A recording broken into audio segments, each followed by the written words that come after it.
장은요 403페이지에 있습니다. 넘기셔서 4절 5장 4절서부터 7절까지 말씀입니다. 저하고 한 절씩 말씀을 교독하겠습니다. 그 두루마리를 펴거나 보거나 하기에 합당한 자가 보이지 아니하기로 내가 크게 울었더니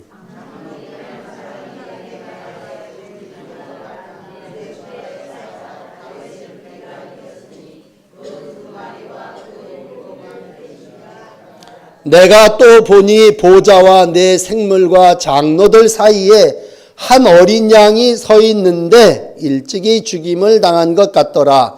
그에게 7 뿔과 7 눈이 있으니 이 눈들은 온 땅에 보내심을 받은 하나님의 7 영이더라.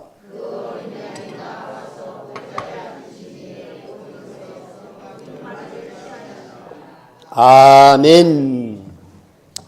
자, 오늘 눈물을 흘리고 또 좌절하고 통곡할 수밖에 없는 한 사람이 있습니다. 그래서 4절에 보니까 내가 크게 울었더니 그렇게 말씀하고 있습니다.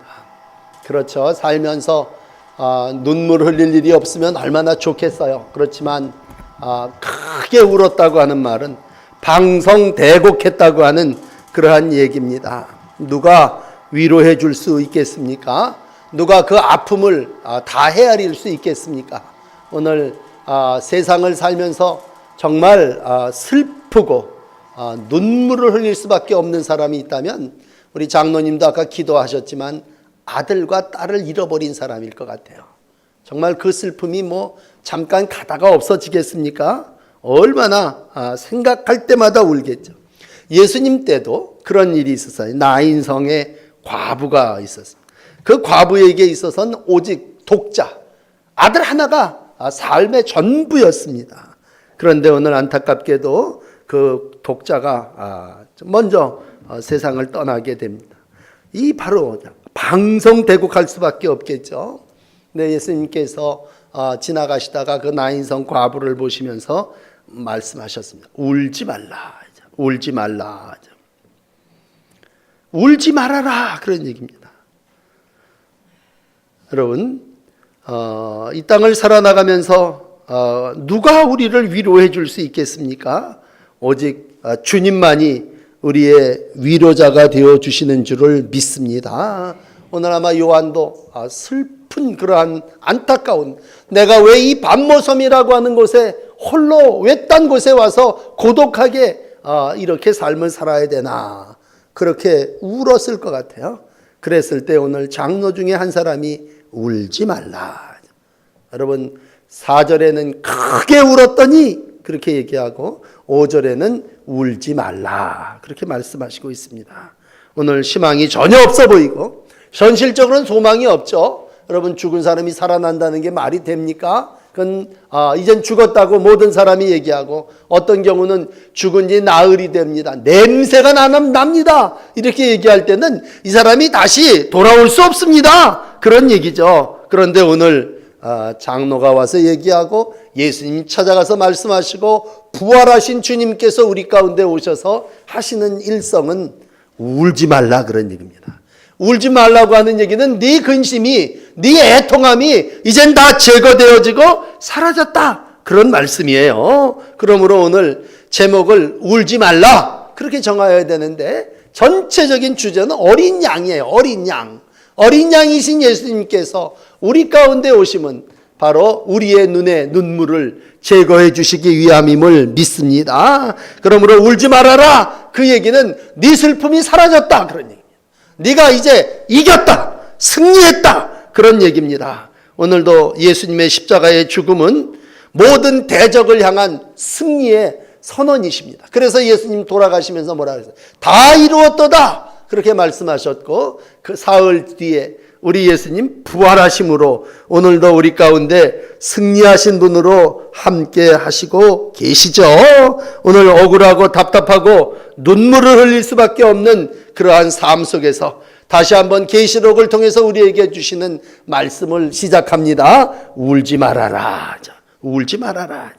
여러분 요한계시록 7장 15절에도 그렇게 얘기해요. 저희 목자가 되사 생명수 샘으로 인도하시고 하나님께서 저희 눈에서 모든 눈물을 씻어 주실 것이다. 그렇게 말씀하고 있습니다. 예수님은 오늘 우리의 모든 눈의 눈물을 씻어주시는 분이심을 믿습니다. 오늘 우리의 모든 슬픔과 우리의 모든 애통함을 기쁨으로 바꾸어 주시는 줄을 믿습니다. 이게 이제 하나님의 방법이에요.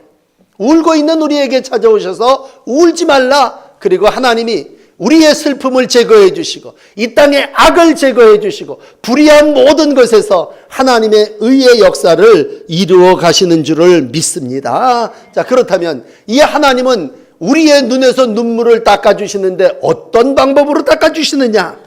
굉장히 중요한 물음이에요. 특별히 우리가 평생을 예수를 믿어오면서 예수님 누구십니까? 그랬을 때 오늘 예수님은 어린 양이십니다. 근데 여기 보면요 5절에 울지 말라 그래 놓고 예수님을 족보를 추적해 갈 때는 뭐라고 추적을 하냐면요 유다 지파의 사자 다윗의 뿌리가 이겼다 그렇게 말씀하고 있습니다. 그러므로 예수님은 족보를 따지시면 누구냐면요 유다 지파의 사자여 다윗의 뿌리가 되시는 분이십니다.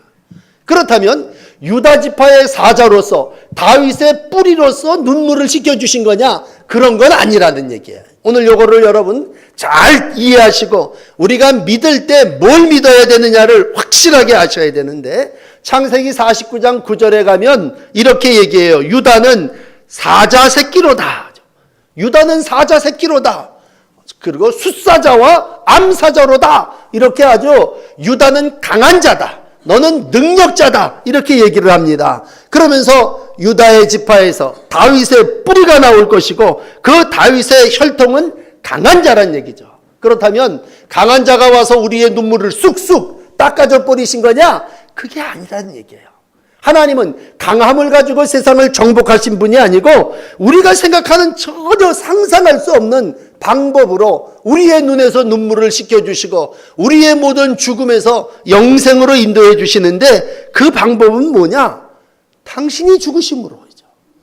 당신이 어린 양이 되어주심으로 당신이 친히 고난을 당하심으로 우리의 눈에서 눈물을 씻어주신 줄을 믿습니다. 그러므로 여러분 요거를 우리가 깨달으면요 하나님의 은혜가 부활의 은총이 오늘 여러분들에게 충만한 은혜로 함께 할 줄을 믿습니다. 우리가 찬송도 부르고 우리가 기도도 할 때 예수님 누구십니까? 예수님은 사자십니다. 절대로 그렇게 표현 안 해요. 예수님은 어린 양이십니다. 죽임을 당한 것 같은 어린 양. 어린 양 중에도요 이제 내려가셔서 한 절 보세요. 내가 보니 장로들 사이에 네 생물 사이에 보좌 사이에 한 어린 양이 있는데 6절이에요. 일찍이 죽임당한 것 같더라. 그렇게 얘기하고 있습니다. 여러분 이렇게 아까도 낯설게 말씀드렸지만 카메라 줌을 가지고 가까이 가서 이렇게 비치니까 보좌와 네 생물과 장로 사이에 어린 양 하나가 이렇게 서 있는 거예요. 그런데 이게 죽임당한 것 같더라 그러니. 그러니까 이건 뭐 비실비실 죽어가고 이제 도저히 살 소망이 없는 것 같다. 그렇게 요한에게 보여주셨다면 예수님은 누구십니까? 예수님은 숫사자요 다윗의 혈통이요 강한 자요 모든 짐승 중의 왕이라 누구를 죽이고 점령하고 밟고 승리한 그런 분이 아니고 이렇게 들여다볼 때 죽임을 당한 어린 양이란 말이에요. 여러분 사자가 아니라 어린 양이라고 하는 걸 오늘 마음속에 탁 기억하셔야 됩니다. 그러므로 하나님의 방식은 우리 인간의 양육 방식이 아니에요. 강한 핵을 가지고 폭력과 무력을 가지고 짓밟고 점령하고 차지해서 이겼다 그러는 게 아니라 오늘 하나님의 방법은 연약함을 통해서죠. 보라 세상 죄를 지고가는 하나님의 어린 양이다. 요한이 일찍이 기록했다면 어린 양을 통해서 그 어린 양의 피 흘리심과 죽으심을 통해서 세상에서 승리자가 되심을 믿습니다. 그러므로 세상은요 힘을 강하게 길러서 이겨야 돼. 그래서 공부도 열심히 해야 되고 그래서 재산도 많아야 되고 그래서 건강해야 되고 그래서 어떻게든지 이 심한 힘을 가지고 세상을 제압하고 점령해야 된다고 생각하는데 하나님의 방법은 우리의 세상의 방법하고 완전히 다른 방법이란 말이에요. 창세기 성경을 가서 찾아보면 인간의 죽임을 당하는 어린 양에 대한 얘기가 창세기 4장에 나와요. 출애굽기를 펼쳐보면요, 6월절에 죽임당한 어린 양에 대한 얘기가 나와요. 그러므로 왜 죽임당하게 하시느냐? 그 보혈을 집집마다 뿌려서 그 보혈의 피를 바른 집마다 6월 넘어가게 하셔서, 그래서 6월절이 생긴 거죠. 내가 애굽 땅을 칠 때에 그 피에 거하는 집마다 너희의 표적이 될 것이다. 이건 무슨 미신이 아니고 부적이 아니고 어린 양을 죽여 희생한 그 집마다 우리 하나님께서 생명을 살리시고 당신이 흘려주신 보혈의 공로를 믿는 사람마다 영생을 얻게 하시는 것이 하나님의 방법이란 말이에요. 그러므로 어린 양의 피를 보시고 죽음에서 구출하시고 어린 양의 피가 죽음을 면하고 죄에서 애굽에서 출애굽하여 하나님의 거룩한 나라 하나님의 백성이 되게 하시는 줄을 믿습니다. 이제 이사야로 넘어와서 이사야 53장은 이러한 예수님을 어떻게 표현해요? 고난당하신 어린 양, 그렇게 표현을 합니다. 고난당하신 어린 양은 뭐예요? 친히 당신이 고난당하심으로 말미암아 죄를 짊어지고 저 광야로 내던져짐으로 말미암아 우리 인생들의 모든 죄를 대신 대속하셨다는 얘기입니다. 그러므로 세상의 방법은 힘으로 통치하고, 낮에 얘기를 한다면 노마 황제가 돼서 모든 길은 노마로 통하고 모든 사람은 황제를 숭배해야 되고 모든 사람들은 노마 앞에 무릎을 꿇어야 된다. 그랬을 때 임금과 이방 주인들이 주권하고 집권자들이 너희의 은인이다. 그러는 세상 속에서 예수님은 말씀하시죠. 누가 큰 자냐? 이방 임금들이, 집권자들이 큰 자가 아니라 제자들에게, 얘들아, 섬기는 자가, 희생하는 자가, 그렇죠, 자신을 내어 피 흘려 죽게 하는 어린 양이 우리에게 승리를 주고 우리에게 눈에 눈물을 닦아준다고 말씀하시고 있습니다. 그러므로 오늘 처음은 아닙니다만 기독교가 뭐냐고 얘기할 때, 기독교는요, 죽임당한 어린 양을 믿는 종교입니다. 그럼 그 어린 양이 어떻게 됐다는 거예요? 죽은 것 같더라, 죽은 자의 모습이더라 그랬을 때 예수님이, 우리가 지난주간 고난주간을 지킨 것은 그 고난을 담당하심으로 죽음을 통하여 승리하신 줄을 믿습니다. 그러므로 다스리는 자가 어떻게 다스리게 되느냐? 힘을 길러가지고, 지혜를 길러가지고, 돈을 많이 뿌려가지고 다스리는 자가 된 게 아니라 희생하고 헌신하고, 그리고 세상 속에 들어가 친히 자기를 낮추심으로 오늘도 다스리는 왕 예수님이 되셨다면, 예수님은 한마디로 어떤 분이십니까? 고난당하심으로 우리 가운데 하나님의 영광을 드러내신 분임을 믿습니다. 그래서 요한복음은 저기 가는 사람들에게 다 얘기하죠. 이 세상 모든 사람들이 다 어린 양 되신 예수 그리스도, 이 그리스도가 먼저 고난을 받고 영광에 들어가야 하리라, 그렇게 말씀하시고 있습니다. 오늘 우리가 삶을 살아오면서요, 우리 이제 모세 회원, 우리 오후 예배 드리는 분들은 다 연세가 많으신 분, 안나 회원들이나 이런 분들이 뭐예요? 큰 고난을, 이 세대 속에서 고난을 몸으로 감당하신 분들, 전쟁도 가난이라고 하는 것도 경험하고 또 환난이라고 하는 것도 경험하고, 우리 가운데는 또 상실과 고독과 슬픔, 아픔, 그런 것들을 다 아주 몸으로 경험한, 요즘 아이들 경험하지 못했던 그러한 모든 걸, 육체적인 고난까지도 다 견디고 감당한 자예요. 또 영적으로도 뭐예요? 믿음을 지키냐고. 요즘 믿음을 지키냐고 애쓰는 사람들을 눈을 뜨고 찾아볼 수 있습니까? 그러나 분명한 건 하나님의 나라에 들어가려면 너희가 환난을 통과해야 될 것이니라 그랬을 때, 우리가 어떤 데는요, 예수 믿는 것 때문에 핍박도 당했던 사람입니다. 예수를 믿는다고 하는 이유 때문에 환난을 당했던 사람들일진데, 바로 그 삶이 뭐예요? 예수님의 삶이라. 예수님이 오늘 흠없고 점없는 어린 양 같은 그분이 친히 죽임을 당하시고 보배로운 피를 흘리심으로 우리 가운데 하나님의 은혜의 자리, 영광의 자리를 펼쳐주시고, 우리가 그 길을, 그 주님을 따라 하나님의 영원한 보좌에까지 이르게 된 줄을 믿습니다. 그러므로 오늘 사자를 믿는 게 아니라 어린 양을 믿는다고 하는 건 그분의 방법이 자신의 고난을 통해서, 자신을 내어주신 방법을 통해서, 자신의 희생을 통해서 우리를 영원한 나라로 인도해 주시기 때문입니다. 하나만 더 말씀을 드리면요, 이렇게 가서 더 자세하게 이렇게 들여다봐요. 6절 아랫부분에 쭉 이거 죽음당한 것 같아. 그러면서 이렇게 들여다보니까 뭐가 있어요? 그에게 7 뿔이 있고 7 눈이 있어요. 여러분, 사자에게 뿔이 있다고 이해가 돼요. 강하니까. 그리고 사자에게 눈이 7이 있다 그러면 그건 정말 그럴만해. 힘세니까. 그런데 오늘 어린 양이 죽은 것 같은데 그래도 가서 그 어린 양을 쭉 주무르다가 당겨갖고 자세히 보니까 7 뿔이, 눈이 7이 있는 것 같아요. 이게 이제 하나님께서 요한에게 보여주신 환상이에요. 환상. 그렇다면 간단해요. 하나님은 어떤 분이시냐? 어린 양인데 그 어린 양은 오늘 고난과 희생을 통해서 우리에게 본이 되신 분이라면 그런 그분에게 그런 뭐가 있느냐라고 할 때 여러분 7 뿔과 7 눈이 있습니다. 아는 그대로 뿔은 능력이에요. 권세. 그 7개라면 더 이상 뭘 얘기할 수 없는 완전수예요. 그러므로 우리 어르신들이 표현하는 표현을 오늘 그대로 표현한다면 하나님은 7 뿔 전능하신 분이십니다. 하나님의 권세와 능력이 그 힘과 하나님의 영광이 어디 세상의 들소와 세상의 허접한 사자들에 비교할 수 있습니까? 하나님은 오늘도 요한에게 환상으로 보여주실 때 7 뿔을 가지신 분이십니다. 또 하나는 7 눈을 가지신 분이에요. 여러분, 우리가 눈 2개 가지고 못 보는 것도 있지만 7 눈이라는 건 앞뒤 전후 좌우 다 본다고 그냥 쉽게 얘기하십시다. 그건 뭐예요? 모든 것을 보고 계시다. 옛날 분들은 뭐라 해요? 전지라니.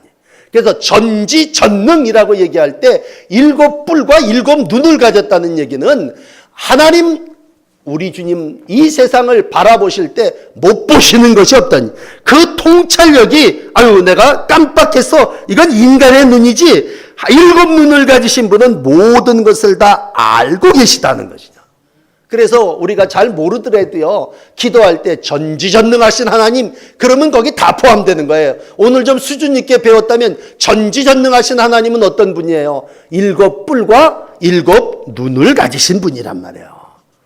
오늘도 그분이 우리 가운데 어린 양으로 오셔서 우리의 모든 것들을 풀어주시고 해결해 주시고 인도하여 주시는 줄을 믿습니다. 여러분, 생각을 해보세요. 나는 2 눈 가지고도 못할 일이 있고 나는 뿔 가지고도 행할 일이 없지만 7 뿔과 7 눈을 가지신 분이 울지 마라! 그러면 뭐예요? 자기가 다 해결해 주시겠다는 거죠. 당신이 모든 걸 다 해결할 수 있기 때문에 크게 울면 울지 마! 라고 얘기할 때 그건 내가 다 전지전능하신 하나님이 어린 양이 돼서 내가 다 내 방식으로 해결하고자 할 때 우리는 그냥 세상의 방법인 사자가 최고인 줄 알고 들소뿔만 있으면 이기는 줄 알지만 그 모든 세상의 힘과 권세와 세상의 돈을 다 뒤로하고 하나님의 놀라운 역사가 우리의 눈에 눈물을 닦아주시고 우리의 모든 풀리지 않는 문제들을 다 해결해 주시는 줄을 믿습니다. 오늘 그 어린 양이 나와 보좌에 앉으신 이의 오른손에서 두루마리를 취함으로 이 땅에서 해결하지 못할 모든 것들을 다 해결해 주시고 과부의 눈에 눈물을 씻어주시고 이 땅에 아픔 당하는 모든 이들과 오늘 홀로 밤모섬에서 고독하게 눈물을 흘리고 있는 요한의 모든 문제까지도 다 해결해 주시는 줄을 믿습니다. 그렇다면 이러한 어린 양 앞에 우리가 보답할 수 있는 건 뭡니까? 여러분, 이제 우리가 그러면 하나님이 요한에게 이런 환상을 참 잘 보여주셨어요.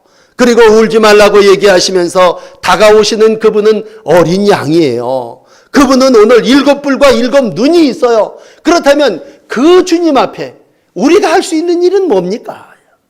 여러분, 낮에도 마감을 찬양으로 해드렸는데 요한계시록 4장도 마지막은 찬양이고요. 요한계시록 5장도 마지막은 찬양입니다. 그러므로 오늘 우리 모세 회원들이 앞에 나와서 찬양을 하셨습니다. 모든 분들이 한결같이 얘기를 해요. 이 나이에 내가 무엇을 할 수 있습니까? 목사인 제가 여러분들에게 할 수 있는 하나를 일러드립니다. 찬양하시기를 바랍니다. 나의 삶을 주관하시고 내 삶을 다스리시고 나를 구원하시고 내 눈의 모든 눈물을 씻어주시며 나를 마지막 때에 하나님의 보좌 우편에 24장로와 함께 앉게 하시는 그분에게 내가 할 수 있는 일은 뭡니까? 찬양입니다. 찬양. 그래서 오늘 7절까지 읽었습니다만 저 건너뛰셔서 12절을 한번 보세요. 12절을 다 같이 읽고 기도하십시다. 12절 보세요. 큰 음성으로 이르시되 죽임을 당하신 어린 양은 능력과 부와 지혜와 힘과 존귀와 영광과 찬양을 받으시기에 합당하시도다. 아멘.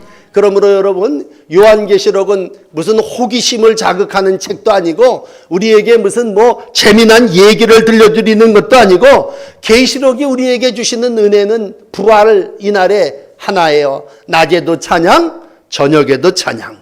그러므로 여러분, 슬픈 일을 만나도 애곡하지 마시고 찬송하시고 어려운 일을 만나도 걱정하지 마시고 모든 문제를 풀어주시는 하나님을 찬양하실 때 전능하시고 전지하신 하나님이 우리의 찬양을 받으시고 우리를 모든 일에서 하나님의 영광을 나타나게 하실 줄을 믿습니다. 오늘도 어떠한 고난이 있다 할지라도 그 고난과 죽음에서 부활하신 예수 그리스도를 찬양하시면서 하나님의 영광을 이 땅에 드리시는 우리 모세 회원과 오후에 찬양을 드리는 여러분들이 되시기를 축복합니다. 기도하시겠습니다.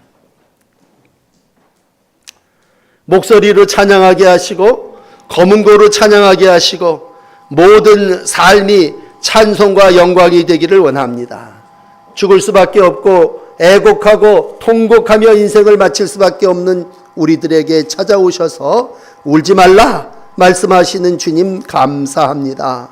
오늘도 내가 해결할 수 없어 눈물을 흘릴 수밖에 없는 많은 아픔의 삶들이 우리 가운데 있고 특별히 우리 사회 속에서 눈물을 흘릴 수밖에 없는 부모들이 있습니다. 자식을 바다에 묻고 자식을 먼저 보내는 애통한 자들의 눈물을 오늘도 헤아리시는 아버지 하나님, 우리 가운데 오셔서 울지 말라 말씀하시고 어린 양 보좌 우편에 우리를 인도해 주시고 우리의 모든 문제를 다 해결해 주시는 분, 어린 양이신 예수 그리스도인 줄 믿습니다. 사자가 해결할 것이 아니라 어린 양이 되셔서 친히 자신의 목숨을 이 땅에 바치시고 부활하심으로 전지전능하신 하나님의 영광을 보여주셨고 십자가의 보혈로 우리의 삶을 인도해 주셨음을 믿습니다.